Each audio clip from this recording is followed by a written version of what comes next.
Well, thank you for joining us, everybody. And please join me in welcoming Tim, our very own Tim Somerville, who is going to share all of his wisdom with us. We'll go with that. How about Tim is one of our top producing agents based out of our St. John office. So I'm actually going to hand it over to Tim and let him tell us a little bit about himself for those of you who do not know him. He is a great guy, very strong leader of a team. So, Tim, tell us, how long have you been in the business and what drove you to get into real estate? Okay. So I came into this business in 1999. Prior to that, I was waiting on tables. I had been going to university for a bit and was trying to figure out my career. And while waiting on tables, every owner of real estate companies in St. John would eat there and tell me, "You should be a realtor. You should be a realtor."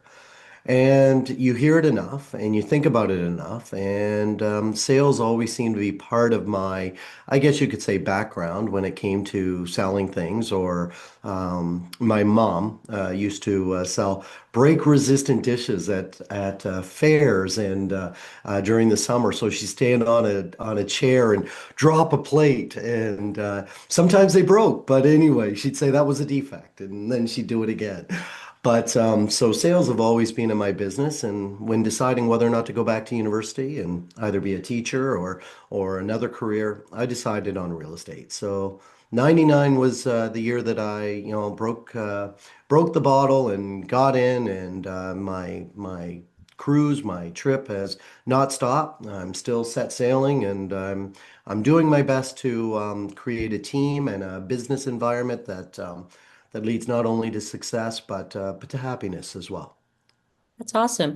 So, what you mentioned you're trying to build a team. I would probably pick that up as saying you have a very strong team. Mhm. What led you to, and at what point in your career did you decide to make the switch to going from a single agent into being a team lead? Because there's, I'm sure as you're aware, very well aware, there's a big difference between being an independent agent and being a team lead. Yeah. So to answer that, I realized that the most successful realtors all had an assistant or a team, and I realized that right in 1999. So I was waiting tables at two restaurants, trying to do real estate with the goal of being Rookie of the Year. And I knew I needed an assistant to help with maybe some mailouts, with helping provide the path to my goal of being Rookie of the Year. So year one, I had an assistant come in that I only gave him 15 to 20 hours a week, but he helped with mailouts, he helped this, he helped that. So if anybody was to ask, the number one way of increasing your business is to make sure that your team starts immediately. Oh, so that's an interesting comment. Whereas most people will tell you you need to get to a certain production, you need to get to a certain level before you even think about bringing on an admin. But for you, you actually identified the fact that for you to be successful, you needed to do what you did best and let somebody else take care of the stuff that you didn't do as well or didn't want to do. Was that part of it that you knew you were driving the business? Um, And somebody needed to do the other piece. Is that part of it, or we can talk about the pitfalls of being a new realtor, and that would be great. yeah, there are many. What I would say is the fact that most new realtors, when they come in, they become their own social media expert. They become their own advertising expert. They become their own, hopefully, door-to-door expert. And so forth. But there is only so much time in the day. And so if you can establish, what is truly important to help obtain those goals, you'll realize very, very quickly that usually you can't do it by yourself. Okay. And if you can, kudos, because a level of success is based on what you believe your career is, and if you're successful with what you're doing, great. But most people will tell you that they would have liked to have been more successful. To me, having an assistant, starting your team, and I don't mean 10 or 12 people. I just mean somebody that can help with the mundane things that you just can't get to, paperwork, like I said, advertising, promoting your name in different ways. Having somebody help you do that is very beneficial. So you identified before you even got your feet on the ground that you couldn't be a master of everything. Not to hit my goals. If Exactly. So when you think of goals, sorry to interrupt there, but Yeah, go ahead. goals, you've mentioned goals a number of times, and I love it. So before you even entered into this business, you had goals. 100%. Yeah, So 100. If thinking back to that, what were those? Like what drove you to have to be a goal-oriented person? Well, one of the things that I will bring up here in a little bit, and I can actually bring it up now, but Yeah. um, when my goals were established, I tried to establish the goals that I truly could obtain. Sometimes there are people out there say, "Oh, shoot for the stars and maybe you'll hit the moon." And that's great, but I've never been on a star nor will I ever be on the moon. So and I know that, that's it's a figurative speech, but I really did my best to shoot for things that I could truly obtain. If I was running a race, I wanted to make sure that I was going to finish and preferably first.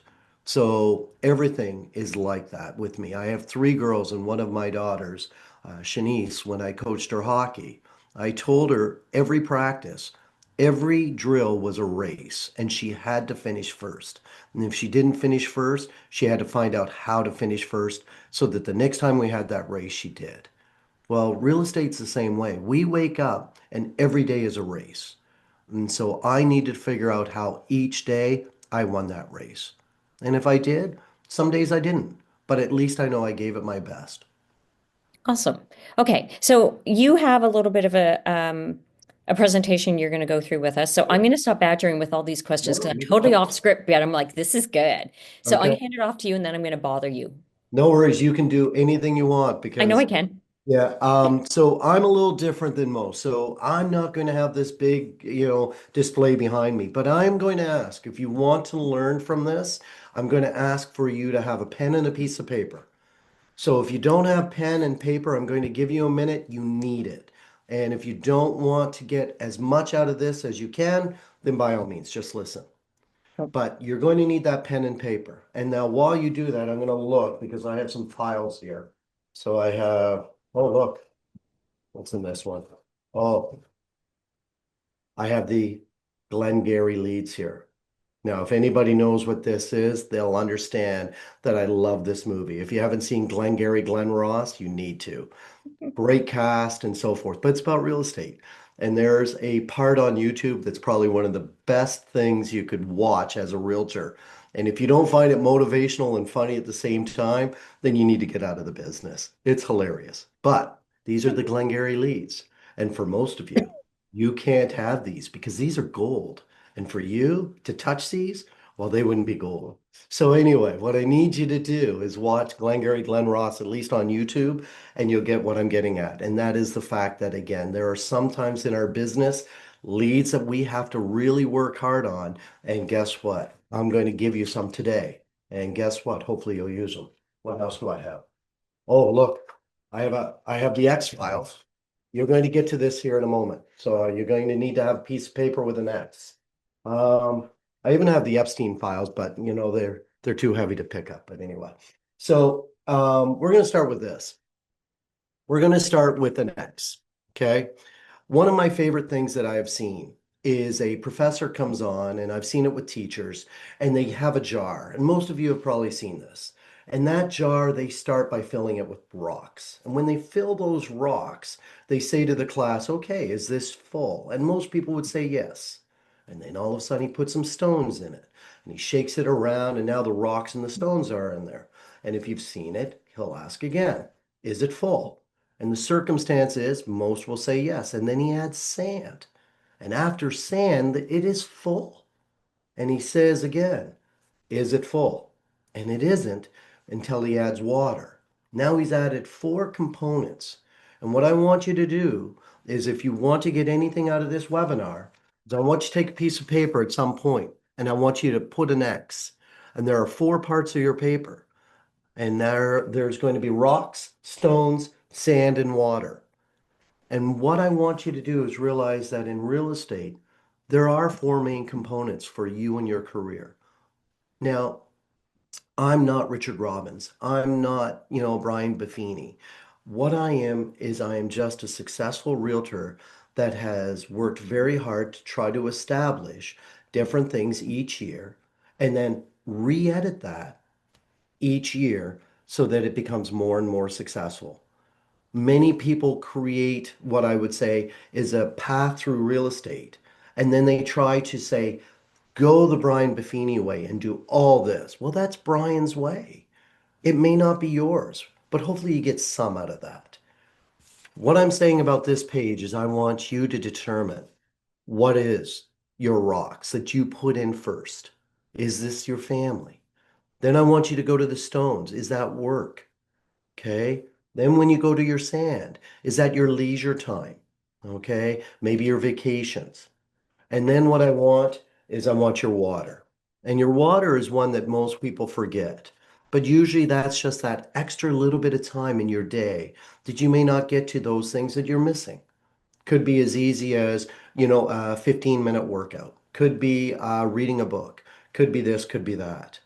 And one thing I will tell you is that this here, what I like about doing this is that everybody's will be different. Some will be similar. Family is family, work is work. But you really need to dig deep to the core to figure out exactly what it is that you need in those. And what I learned is that early in my career, my biggest mistake was that I didn't know how to fill the jar. I was taking sand and putting it in too early. And then all of a sudden the rocks couldn't go in. And I was making sacrifices in areas that I really shouldn't have been. So if you ask me, one of the secrets of success is understanding how to fill your jar. It's not just filling the jar. It's knowing the process of filling that jar. And if you can determine how to do that, especially early in your career, then guess what? The path for real estate should be pretty straightforward. And I find too many people do not. What they do is they take too much time off.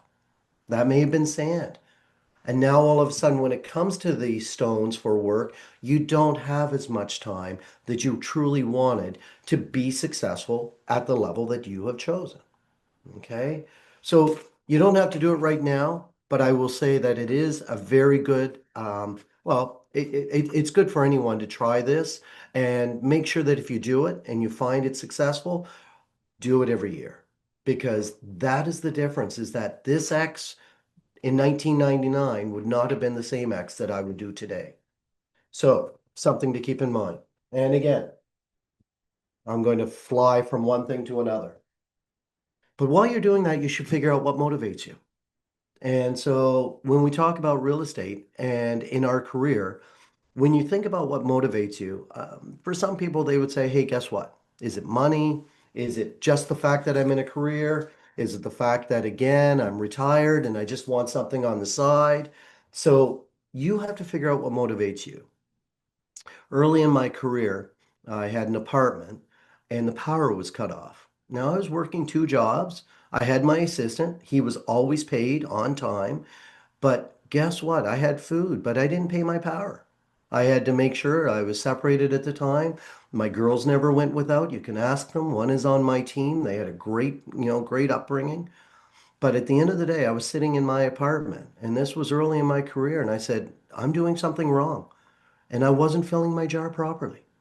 So after that, I realized that there had to be a change on the way that I filled my jar. And I find that I have re-edited that every year so that now I'm in a position that, yes, it looks like I, am successful, but it came with a lot of pitfalls and caveats throughout the process. Okay. Any questions so far? Are we all good so far? We're good? All good. Okay, good. Um, so I believe again, like I said, the process will lead to success as long as you're consistently filling, your day, your week, your month And like I said, that was my biggest issue. So this page now I can try it. Okay. Another exercise that I'd like you to do, and I'd like to see a comment brought up. Real estate, we're going to use an analogy, is a lot like building a house. Okay. So I'm going to ask everybody to determine, and on another piece of paper, if you want to do this, this is great. If you were building a house right now, okay, what's your first step? Okay. And so I will tell you that I would ask some of you to write something down.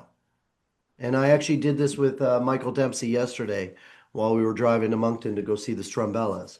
I said to Michael, I said, Michael, one thing I'm going to ask everybody is to build a house. It is going to be their model of real estate, their career, building a house. So I said to him, I said, Michael, what's the first step? And Michael said, well, how many bedrooms? Okay, what else? Square footage. Okay, what else? Style. Okay. And he, had an image of a house in his mind. So can I ask, has any of you thought of an image of a house when building a house? Because that's not your first step. Your first step is determining location. It's determining the ground that you're going to build that house on. And for some people, that ground are rolling hills, right? And it's going to need fill, it's going to need trees cut down, and you need to create, your home in an environment that most people would not see that house. Real estate for all of us is different. Some of us have it a little bit easier. They may already have the land cleared with the foundation on it, and all they have to do is build their house. And that's great. But for me coming into this business, I had no clients. All I had was the location, and I go from Charlotte County to the other side of Sussex. And I can tell you right now, it feels like sometimes the territory I cover is bigger than some countries. But anyway, that's how it feels most days while I'm driving. But you need to realize with real estate in your career, you have to get right back to the grassroots. You need to get to the point where you are thinking about the land. You need to think about your foundation. You need to think about, again, the location that you're in. Then, as your career grows, then you can build your 3,000 or 2,000 or 1,600 square foot bungalow with garage and so forth.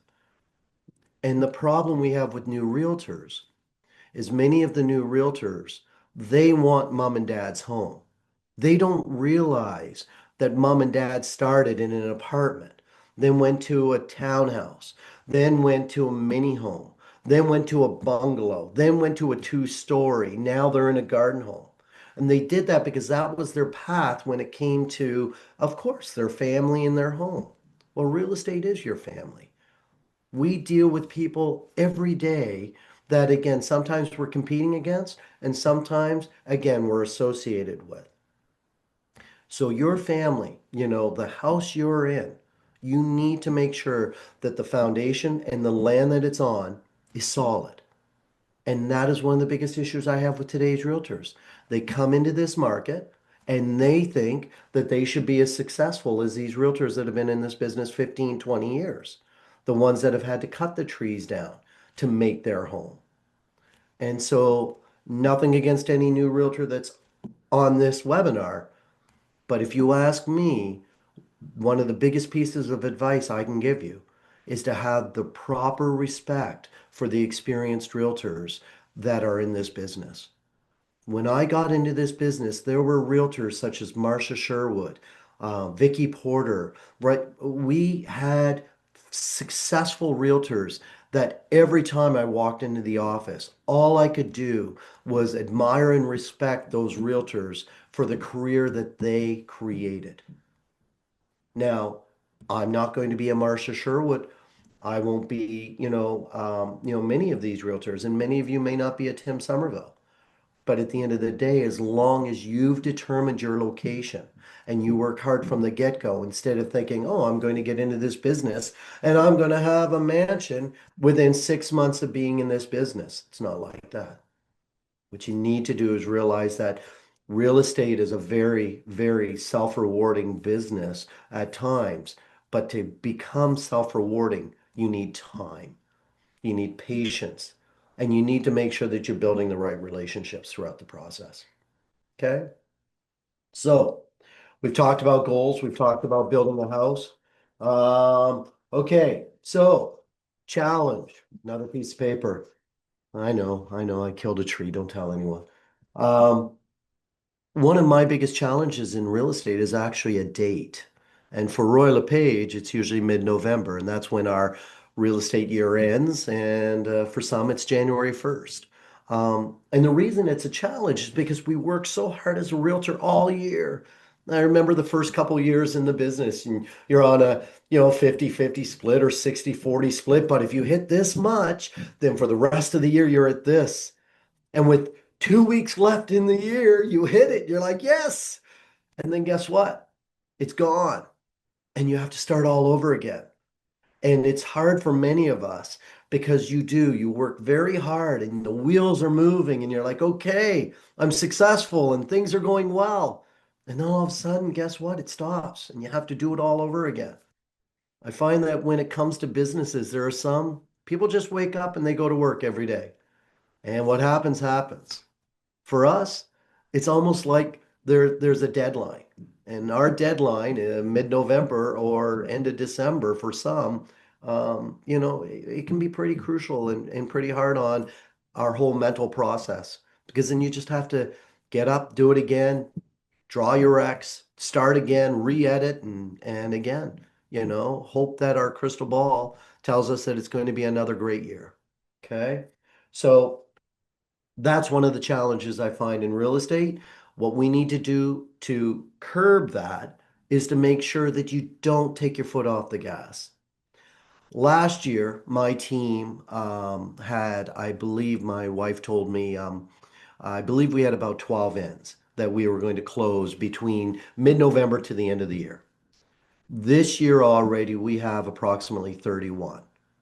And that's just because the whole team has kept moving. Our motivation has been strong. We've been doing our best to obtain goals. And then once we hit those goals, what we do is we extend the finish line. And so many people hit a goal and say, that's it, I'm done for the year. And if that's what makes you successful, that's great. But for us, we always like that when we have to extend the finish line, it makes us feel like, okay, guess what? We not only obtained a goal, but of course, we've made it that much better. Okay. So, a couple other things that, of course, are challenges. In today's market, I cannot get over how many realtors are sacrificing their commission. If you were in St. John, you would know that I always, always, always provide a 2.5% to the buyer side. Always. And there are times as a realtor, we may have to sacrifice a little bit on our side. But I always tell my clients, please do not ask me to renegotiate a commission for a buyer's realtor that's not sitting in this room. Okay? And I am finding that it's one of the challenges in our market is that we're working harder for less.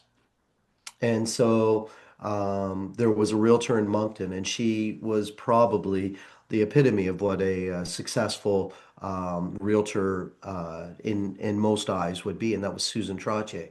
And she was just a wonderful woman. She just the class and style and professionalism. And she passed a few years ago, but I will tell you that Susan a lot of times did most of her deals at 7 and 8%, and she got it. And that's because she knew she was worth it. So many times I'll go in and I'll tell people, listen, I'm worth 10%. So guess what? I'm not charging you what I'm worth, but I'm charging you what is fair. And that word will come up a few times if you ever talk to me. And that is that I try to do things fairly because in our business, one of our other challenges is when there's an unfair advantage, whether or not it's because of the commission or whether or not it's because, again, some people will say, oh, well, that person has 8 people, they can do this. Don't look at the unfair advantages. Look at what's fair to one another when we're doing what I consider one of the most challenging businesses one can get into. Um, I do want to talk about one of my biggest faults as well. As a realtor, I consider it's called train station theory. And what that is that when I'm at the train and I'm at my spot, my stop, as soon as I get on the train and I've moved along to the next stop, that previous destination is now gone. Most realtors do not go back to that. And what we have to realize is that as realtors, we work so hard every day and we get leads that come in today, but by next month or next week or even tomorrow, that lead is in the past. And my biggest fault as a realtor, and one that I think most realtors do, is that they're not creating strong enough bonds with those that not only that we've dealt with on buying and selling, but just dealings, any conversations, emails, and so forth, texts. And so in our business, we get so busy that we forget or we don't have time to address all the clients that we have dealt with in the past. Because again, for many, that's one of their biggest ways of producing deals is by dealing with those. And we all know that repeat clients, they're the best clients. They've come back to you. You've done your job so well that they've come back to you. So my biggest fault in my business over the 26 years is that many of the dealings 3 years ago, 2 years ago, a year ago, 5 years ago, I have not stayed in touch as much. And I'll be honest, I don't believe most CRMs do the proper job because we at Team Somerville each year we choose a word. And we choose a word so that we can focus on that word throughout that year. So a couple of years ago, it was engage because we had seen the market changing where everybody was texting, right? Everything was social media. And we still see a lot of that. We wanted to engage more. So we looked at different events that we could become involved with so that we were physically in front of those people. We engaged in many different activities that allowed the public to see us, not only as a realtor, but as somebody that's part of the community. So you may want to look at doing that as well. Word of the year, right? We've had follow through, we've had engage, right? For a team, it may be synergy, right? Right? Could be energy, it could be commitment. The best word is consistency. If you can be consistent with what you do today, tomorrow, next week, there's no reason you cannot be successful in this business. It's probably the one thing I can pride myself in saying is that I've consistently done things so that I know at some point, it's not that you stop it, but you can wean it down a bit. So I advertise on the radio. Um, at one point, you probably every third commercial was me. Now, of course, I don't have to do that. Top of mind awareness is there. And with that, I know there's a cost, but there are many things you can do consistently that do not cost a lot of money. And that goes back to words like engage and follow through, right? The commitment you have to those clients is so important. And it's one thing that in many times when you ask a realtor why they didn't go with their past realtor, they may not even remember their name. Well, I didn't hear from John since the last time we did a deal, which was 6 years ago. You know, I even had one here over the last month or so say, I received something from my past realtor almost every month, but it just didn't feel genuine. So you have to understand the community, sees us as a realtor. But what they also have to do is realize that, again, our time, as valuable as it is, sometimes when you provide the time to your client, there's no better reward. So look at the things that you can be involved in the community. It always helps, always helps. Other than that, make sure that you're reaching out to your clients. There are events. So my big events, we try to piggyback successful events. So one of them is a new river sand sculpture contest. Over 20,000 people come to this. It's amazing. And so we go, we give swag, we play music early, the energy is great, people come by, and we are the realtor of choice on that and has been. And it is just a spectacular event to be involved with. But it was the relationship with the radio station that allowed us to get to that point. But I will tell you that when you get there, you have to do two things. You have to own it. And so when we do an event, we own it. Whether or not we piggyback or not, we own it. So something to keep in mind. We do our own personal event in Hampton, New Brunswick. It's called a Fall Fest. And that has grown. We have live music. We do family photos. We have the Hampton Food Bank there. We give free hamburgers, hot dogs, and water. We used to give cider, but in the fall, the hornets were horrible. But the food bank, well over $1,000 comes in. They appreciate us having them involved. And then we have these massive bouncy castles that I wish I could get on, but and I probably could, but anyway, we also have some games. Our team is there, and we take our flag off.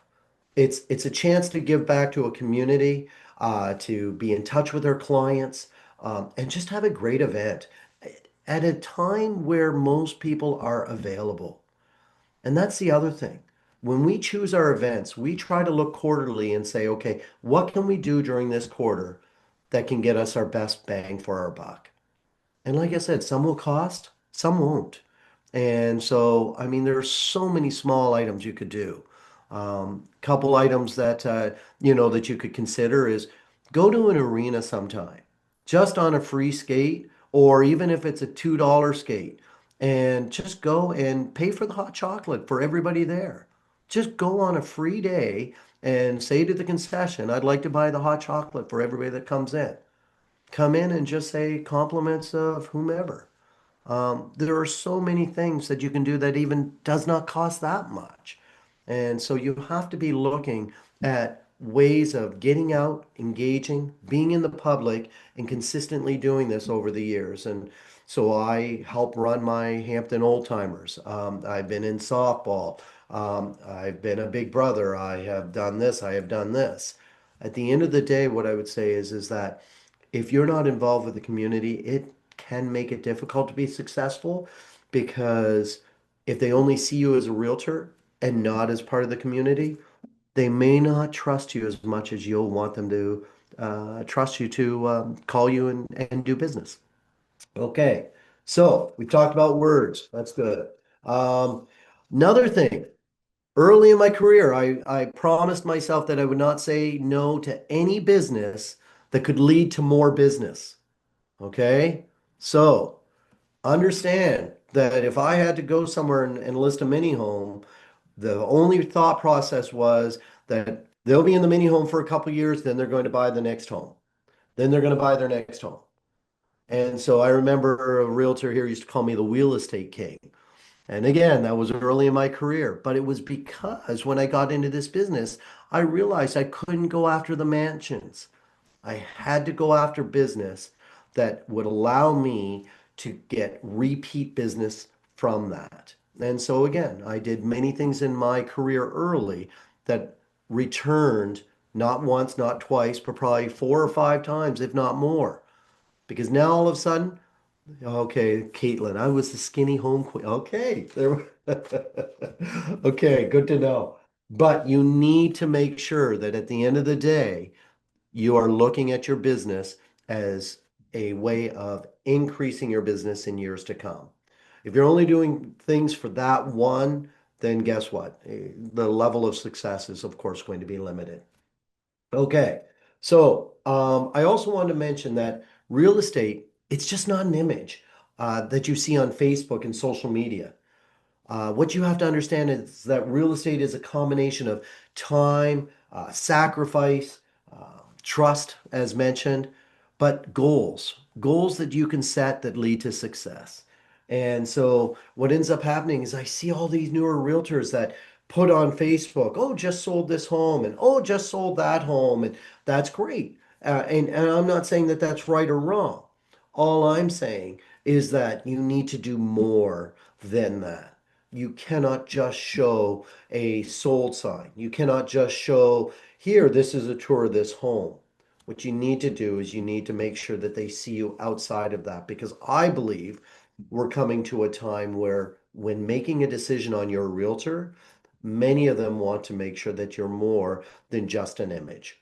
Okay. Now there will be some. Oh my goodness, this person deals with this, and that's why we're dealing with that person. But most of them are doing more research on the realtors than they ever did before. I will get many calls that say, listen, I've been watching your career, or I've been watching you do this, or I've seen you do that. And so it's not just because they said, oh, I saw you on the back of a bus. No, there's more to that. And so what I need you to realize is, again, you have to give the consumer more than one reason to hire you. And if all you're doing is Facebook, it's not enough. Okay. Not to be successful. May lead to some sales, but to be successful, you need to do more than just that. Okay. So we can talk about that. We can talk about what makes people successful. And to me, consistency, like I said, is extremely important. If anybody knows me, they know that what I do, I consistently do day in, day out. So I start with my small things that I'm consistent about, and I'll give you two things. And most people that know me know what I'm going to say. There are two things I do before I leave my house. The dishes are not in the sink, they're done, and my bed is made. My bed is always made. And so it may sound crazy, but it allows me to start my day knowing that I've consistently done what I've done every day. Another thing is I shave every day. Now, I mean, for some of you, yeah, you're not going to shave every day, but my point is that I consistently do that. If I don't do that, my day is not on the right path. It's on a different path that I've consistently done so that I can succeed.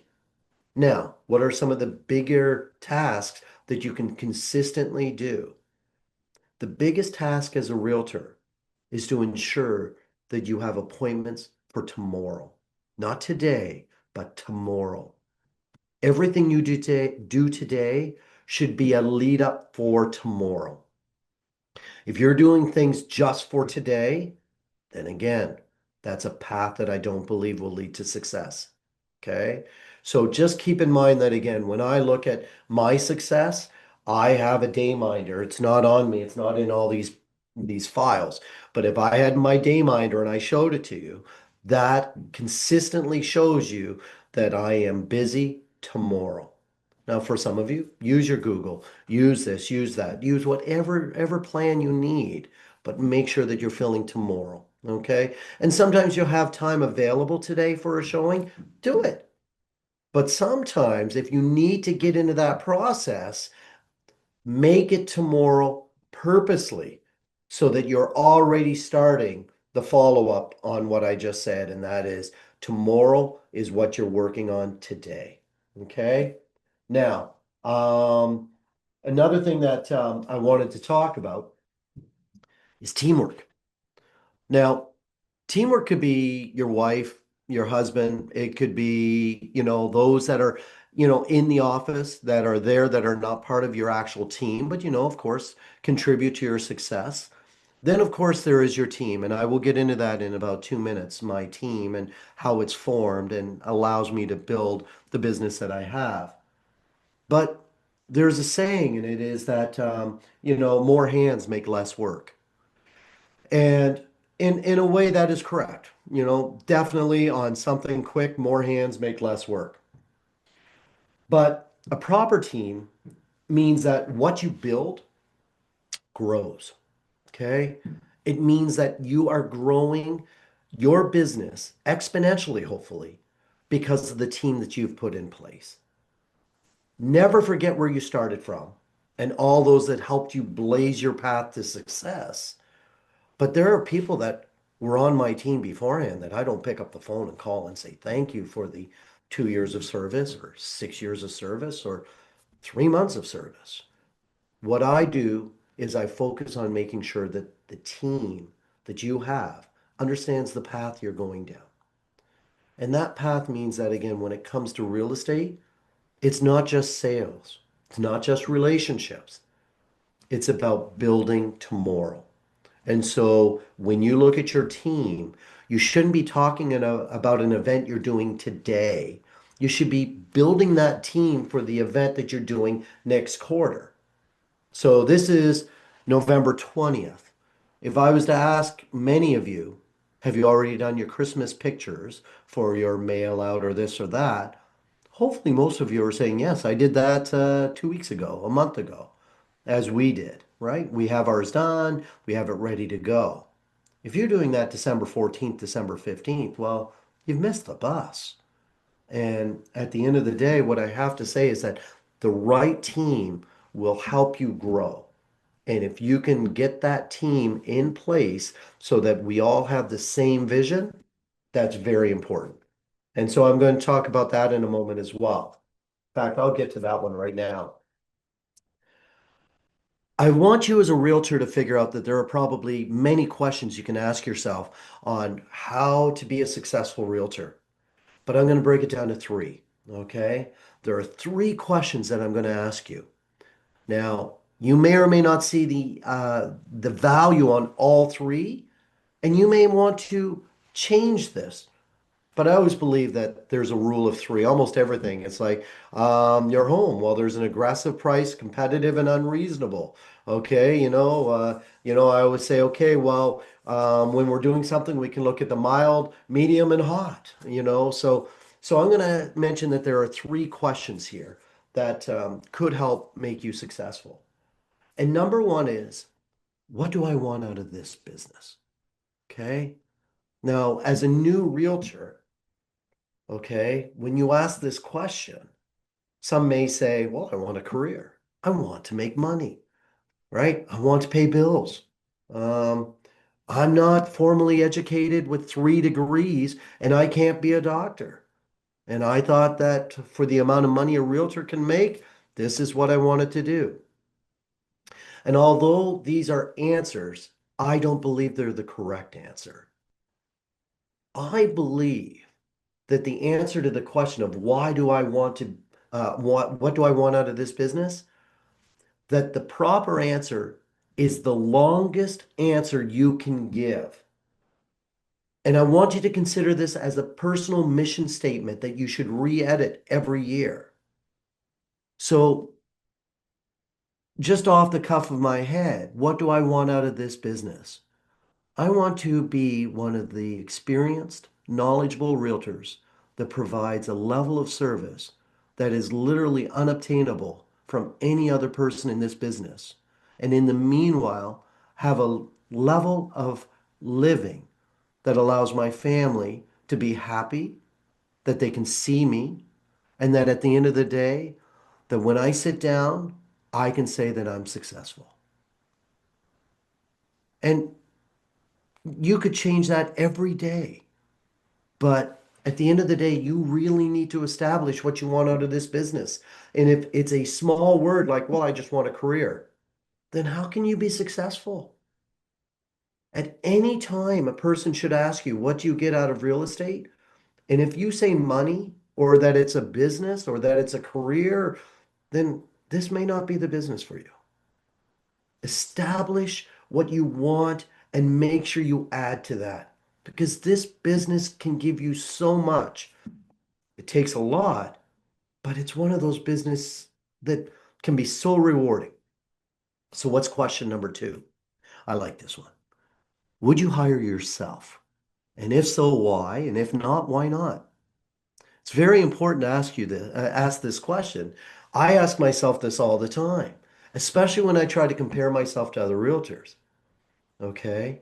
But always remember that it's the consumer's choice. I spoke to a successful realtor that works for Remax the other day. And he said, I lost a listing the other day. I called them up and I said, may I ask, are there any other ways that I can improve my business? Was there something I did wrong? And I said to him, I said, what are you doing? You are phenomenal. You're a great human being. You're a great realtor. There's nothing you did wrong. It was just the consumer's choice. Now, when I lose a listing, I always send something back and I always just say, I wish you the very best with your choice. Please understand that I'm here for any future real estate if you so decide to call me. That's it, right? I'm here. You made a decision. Doesn't mean it's etched in stone forever. But at the end of the day, I leave it with them knowing that I'm not throwing daggers at, well, I may be, but I'm not saying it in the text message. But leave all that emotion out. It's hard in real estate because we work so hard to try to succeed in this business only to fail. It's like baseball. A great baseball player hits, more than 3 out of 10 times. He becomes what's called a 300 header. And if you're more than a 300 header, chances are you're in the Hall of Fame. But that means that 7 out of 10 times that batter swung and missed. So don't dwell on the misses. Focus on the hits. Okay? So here's your last question. Now, this is one that, like I said, that I really think you can change. But for me, what are you capable of given your desire, your drive, your financial capability, and personal and business surroundings? And why it's a loaded question is because what are you truly capable of? You may not have any money to start with, but that doesn't mean you cannot promote and market yourself. There are other ways of doing that. And again, one of the biggest ways is engaging. What is your desire? And what's your drive? Now, when I say desire, you have to understand that my desire in this business is different than yours. But my desire is the fact that when I go out on a listing appointment, that I get it. I try to be a one-stop lister so I come prepared. I have my CMA ready to go. I make sure that again, I hate to say it, I'm not always on time. I try my best. But if I am going to be late, I make sure that they know. I do my follow-up before my listing. I do my follow-up after the listing, but I allow myself to have that desire to go and try to win. And for many, well, I'm up against Tim Somerville on this one. Well, then try harder. Because just because you're up against someone doesn't mean you're going to win or lose. I had one like that last week. The lady said, book the photos. I'm going with you. I have to meet with the other girl. She's a newer girl, but I told her I'd meet with her. But book your photos. Yep, for Wednesday. This was on a Friday. I'm meeting her on a Sunday or a Monday, and I'll get back to you afterwards. Guess what? I didn't get the listing. Okay. My desire was there. Okay. Now, what was my actions? Well, I probably could have acted a little bit different. My follow-up was not as good on that one as it should have been. But understand that even if it was, I'm not dwelling and upset with that person for making a choice that it was their right, not mine. Okay, so we've talked about teamwork. So this one here, yeah, let's see. Oh, so one more thing I want to mention about this because I only have about 8 minutes left. And that is the fact that many realtors today, they believe in what I consider an Elon Musk theory. And that is, oh, we'll make mistakes throughout until we get it right. I was never taught that way. I was taught the NASA approach. You make sure that when you're in front of them, that what you provide is perfect or as close to perfect as possible, and that it's going to run without breaking down. Okay? We are in a business that the liability and risk is so much higher than what people realize. We're dealing with their greatest asset. And in the market that we've had lately, it's important for you to take that into consideration. Do I want to make mistakes? People always make mistakes. But I find the amount of mistakes that are being made right now are exponentially crazy in a career that you are trying to be the professional. Well, could you imagine if you were with a doctor and they made those mistakes? We'd be dead. If you were in a lawyer, you'd be in jail. And those three professions always get me: real estate, legal, and of course, medical. We all make a good living, or we try to make a good living. We all try to stay in business for about the same amount of time. And at the end of the day, what I would say is again, at the end of the day, we all have risks. And for some reason, the newer realtors do not understand the risks that the mistakes can make. So I do want to say about two more things though. Um, I want you to know that, as mentioned, the consumer will make the choice. And we have to try to decide how do we get them to choose you. So something that I thought of that may or may not help people is the fact that we were problem solvers. And problem solvers is what I've always told people. Hey, you have to be a problem solver to be a realtor. The better problem solver you are, the better realtor you are, right? We see it all the time. How do I get a home? How do I sell a home? That's a problem, we solve it. Then, of course, when we have offers, when we have inspections, there are always different conditions that we have to all of a sudden solve problems. But I want us to evolve out of that problem solving. And what I want you to do is I want us to start to specialize in decision making. So instead of a problem and a solution, what I want you to realize that there are decisions and actions. Okay? Become a decision specialist. When your client says to you that they want, a three-bedroom home for $400,000 in a specific area, okay, that's their decision that's where they want to be. Now what we have to do is we have to act on that decision. Okay? When there's a problem with an inspection, okay, instead of calling it a problem, their decision is that there's this, and this that has to be done. Well, let's act on that.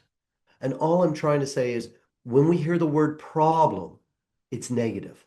When we hear decision, it's positive. And again, sometimes in our world, there's so much negative that what ends up happening is that the whole process sours to the point where you don't even want to be involved and you don't put the right energy into these offers, into these decisions. And I think it's extremely important for us to get away from the negativity and work towards more the positivity, especially with our clients. So saying that, I want you to realize that in real estate, it's just like what I had said about building a house. What you want to do is you need to take something and make it better, and you have to make it grow. And I've been very fortunate in my career to realize that I have been able to take something small and create something big. My team, I have admin, which is so important. They are my right-hand people. I have realtors that mostly act with the buyers. I deal mostly with my listings. And when they bring in listings, I am there. And I usually do all the offers, whether or not I'm in Florida, whether or not I'm here. I tell people, no matter what the decision is, I will present the offer. And what we do is we work together to make sure that our team provides a level of service that we believe makes us competitive with the market. Now, whether or not you're a single realtor or you are a team, you need to realize that if you are not competitive with those that you're up against, you're already behind the eight ball. And what you need to do is you need to create ways of being a little bit more competitive, and that could be engaging more. That could be when it comes to experience. That could be the fact that you may offer different things that others don't. There are realtors that do not have open houses. We have open houses all the time. I've sold numerous, and I mean numerous properties from my open houses. And when I go there, one I did the other day that I sold, it was East St. John. People came in saying they were working with this person, this person, this person. I still made them feel at home in that property. And many of them walked out, and the exact word from one lady was, I've never been in an open house that I felt so much at home. And again, that's something that anybody can do. You don't need a team. You just need to make sure that what you're focusing on is not just your name, not just your brand, but the growth that hopefully will help you succeed in this business. That's about it. I have about 2 minutes left, I believe. I tried to put it in under the wire. And we could talk about hockey right now, but that's another story. But please, I see a question. What are your three levels of pricing? Okay, so when I go into a listing, I know that we've had a competitive market, and we know a lot of times we're in competition. So the company that I work for, Royal LePage Atlantic, used to be Prudential. And Prudential had what was called value range marketing. And so what that did was it allowed you to go into a listing and instead of discussing a price, you talked about values. Well, I've edited that for myself and my business. And what I do is I go in and I always give three price ranges. And I will say, I'd like to give you three price ranges. This is your list price, not your sale price, because in today's market, hopefully your sale price is different. And we have the aggressive, we have the competitive, and we have the unreasonable. Now, in our market, a lot of times we try to list within the aggressive and competitive in hopes of selling at the unreasonable rate. If we list at the unreasonable, chances are we're going to lose the market that we want on your home that could create hopefully a competitive bid, which of course gives you better price, better conditions, and better closing. So let's list here with our goal of trying to get here. There's no guarantees, but that is what we plan on. I don't know if there's any other questions or how are we doing?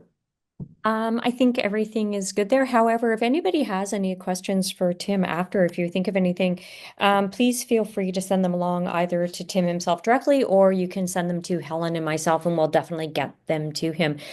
I have got a lot of notes here. Excellent session. Thank you very much for sharing. Really appreciate it. And I can't express how sincerely I appreciate you sharing your words of wisdom and the success, living proof right there.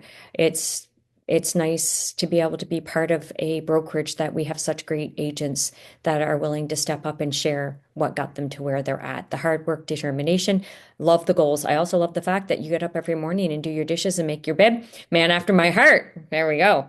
Thank you very much. I'm very happy to have a dishwasher, though. I will tell you that they go in the dishwasher, but Oh, they're okay, now not. you just ruined it. You I know ruined it. they're not in the sink. You ruined it. I don't use my dishwasher, so that you Uh, just came down a couple levels for me, Tim. So, Unfortunately, thank you exactly. very much. You have a great day, everybody. Thank you again for joining us and looking forward to seeing you guys again. See Thank you you. at the New Brunswick Christmas party next week, Tim. Yes. See you now. Bye-bye.